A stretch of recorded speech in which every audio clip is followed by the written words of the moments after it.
بسم الله الرحمن الرحیم. السلام علیکم ورحمت الله وبرکاته. زه یم ستاسو ورور ستاسو ملګری بلال احمد. یو ځل بیا ستاسو په خدمت کې حاضر یم د یوې نوې ویډیو سره. نن زموږ د ایم اس ورلډ دویم کلاس دی او په تیر کلاس کې چې کوم دی موږ د ایم اس ورلډ انټروډکشن په باره کې خبره کړې او د هغه یو اوورویو هم تاسو ته کړی و. نو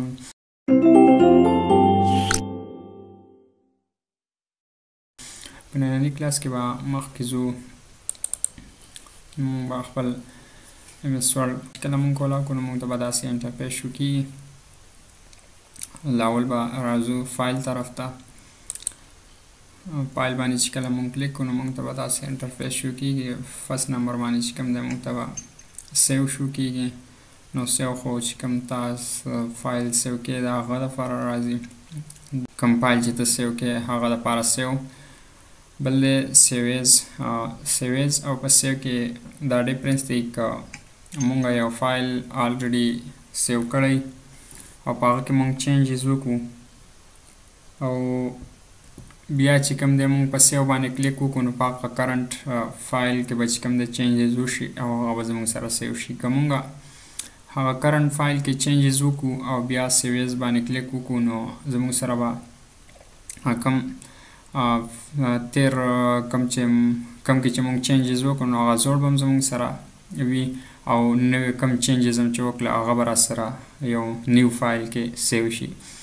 بیا اوپن دی. اوپن نه چې کله مونږ یو زوړ فایل زموږ سره وي او هغه اوپن کول غواړو نو هغه به چې کوم دی مونږ د دې نه اوپن کوو یا ریسنټلی چې کوم مونږ یوز کړی نو هغه به د دې نه مونږ اوپن کوو نو دا دې نه به چې کوم دی مونږ دا کلوز کوو.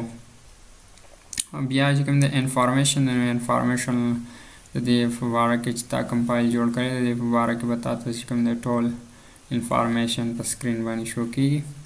بیا ریسنټ دی. په ریسنټ چې تا کوم ریسنټلی تا په کوم کې کار کړی یا ستا سره چې کوم موجود وي نو هغه به چې کوم دی ریسنټلی تا یوز کړی نو هغه به په ریسنټ کې شو کېږي.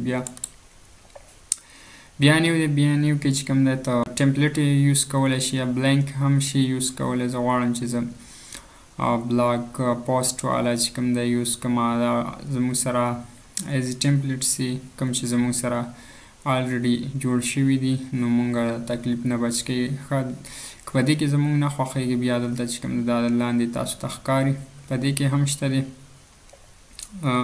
که په دې کې هم ستاسو نه خوښیږي نو بیا دلته تاسو ته دا د سرچ آپشن شو کېږي نو په دې باندې چې تاسو کلیک وکړئ او دلته بیا سرچ کې تاسو ورکولی شئ چې تاسو څنګه ټمپلیټس هم لګي نو هغه تاسو دلته سایز کې ورکولی شئ.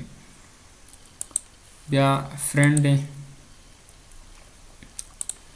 کله چې موږ یو فایل کله چې موږ یو څیز جوړ کړو او موږ غواړو چې هغه موږ فرینډ کړو نو انشاءالله په دې باندې به چې کوم دی یو ویډیو ځانله جوړه کړو چې تاسو به یو دا څنګه فرینډ کوئ یو فایل به څنګه فرینډ کوئ اپلیکیشن یو لیټر به تاسو څنګه فرینډ کوئ. بیا سیو اینډ سینډ دی. دا ته نور چاته ایمیل باندې هم لیږلی شي. نور هم تاسو مختلف طریقو باندې دا لیږلی شئ. بیا هیلپ دی. که تاسو کې څه مشکلات وي نو دې نه هیلپ شي اخیستلی. اپشن نه تاسو دا سیټینګ کولی شئ کوم چې ایم اس ورلډ د دې سیټینګ دې کې چې کوم د دې سیټینګ دی نو هغه دې تاسو کولی شئ. بیا زموږ سره پلس کې زموږ سره دی ایګزیټ. د دې نه مونږ چې کوم دی ډایرکټ چې کوم دی د دې نه ایګزیټ کېدلی شو د دې نه هم شو او که تاسو ته په دې سایډ کې ښکاري د دې نه هم شو ایګزیټ کېدلی. نو د دې نه فرست به مونږ راشو او په هوم باندې به کار شروع کړو. نو کله چې مونږ په هوم باندې کلیک وکړو زموږ سره به داسې انټرفیس شو کېږي. نو مونږ به اول په دې کلیپ بورډ باندې خبره کوو.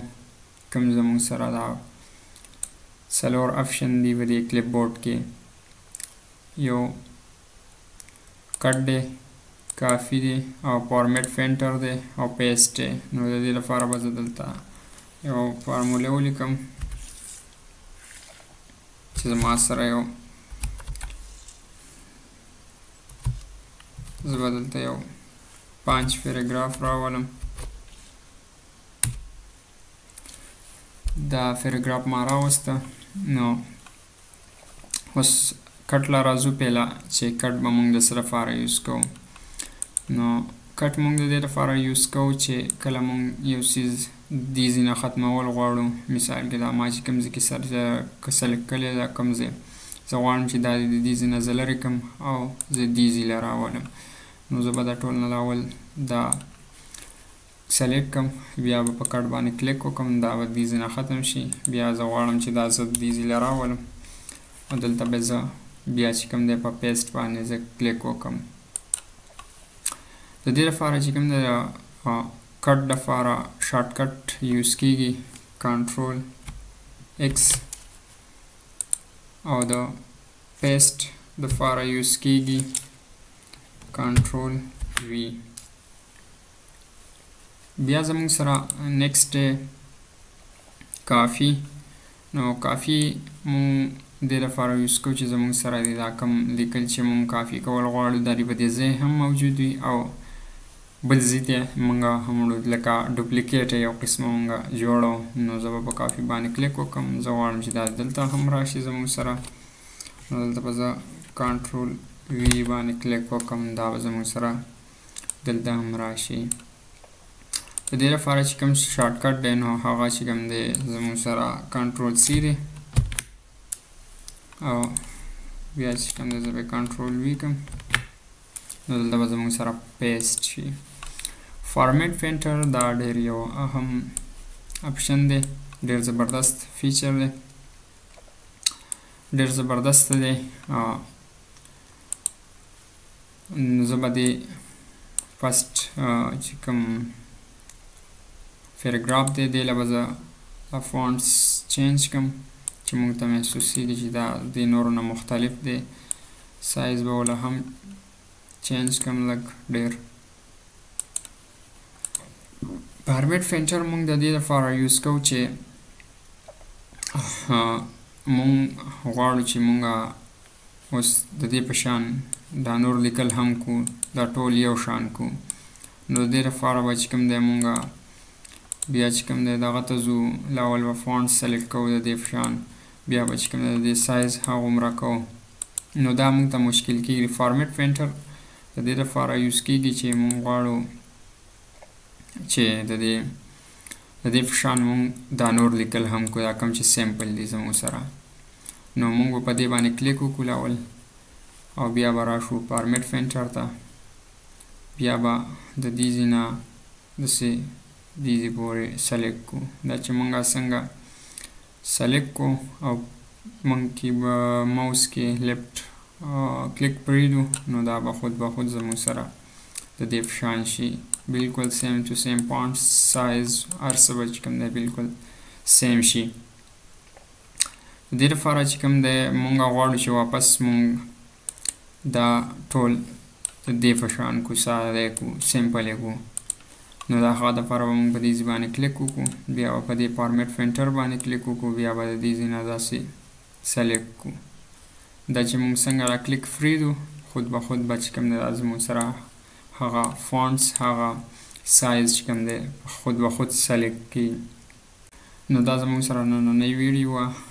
بیا ویډیو ډېره اوږده کېږي نو لږ کار به کوو او دې باندې تاسو په خپله باندې ټرای کوئ، نو تاسو به زده کړه کوئ. انشاءالله موږ به کوشش نور هم کوو چې تاسو ته ډېر په اسانه طریقه باندې پریزنټ کړو. او که ویډیو مو خوښه شوې نو لایک کمنټ ضرور وکړئ، د ملګرو سره ضرور شیر کړئ او انشاءالله په نیکسټ ویډیو کې به ملاقات کوو. تھینک یو. الله حافظ.